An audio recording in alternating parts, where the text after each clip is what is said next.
I'm from Madison, Georgia, which is a little town in central Georgia. I'm currently majoring in pre-speech language and hearing sciences. I was born with a cleft palate, which is basically a hole that is where the roof of your mouth should be. It can be caused from a number of things, but I was expected not to talk by the time I was 8. Through, I guess, God's grace and God's will, I never had that problem. I was supposed to be deaf by age 4. I was never deaf, and being a musician, being a vocalist, that's pretty big considering that's what you use. And I've never had the problems that they expected me to have, and there's no other way I can explain how I'm here today and what I'm doing other than God had this plan for my life.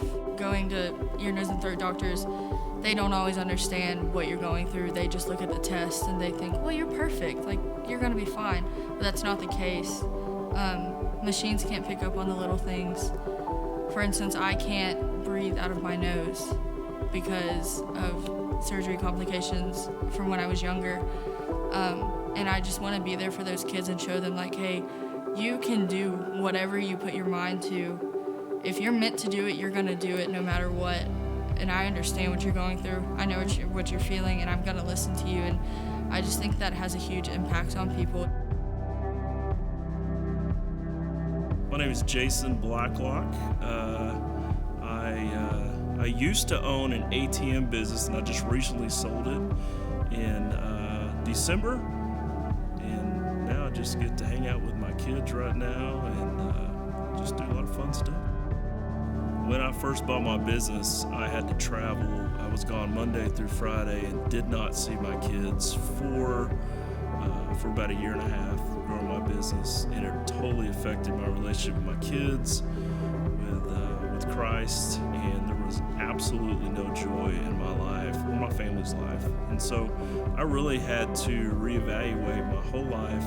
Psalm 37:4, delight yourself in the Lord, and He'll give you the desires of your heart. And I focused on the word delight because delight means joyfulness. And I didn't have any joy, and it wasn't, that verse tells you to delight yourself in the Lord and He will give you the desires of your heart, meaning you're not going to be rich, you're not going to be all this stuff, but I'm going to give you a joyful heart. And so I really focused on, talking about moving the needle, that was it for me. It was just really focusing on that joy. Everyone's got a story. And if you know everyone's story, you can show a whole lot of grace because you realize none of us are perfect, including myself. We've all screwed up. And so I think just looking at people's hearts and learning their story, it'll show so much love towards that person, so much grace. And that's one of the coolest parts about Jesus is Jesus knows our story already. It's already been written. That's the cool thing about it. We just got to live it out. And I think that's it, man. It's a simple thing, but just get to know people, know their story, know where they came from. Everybody's different. It's a cool perspective.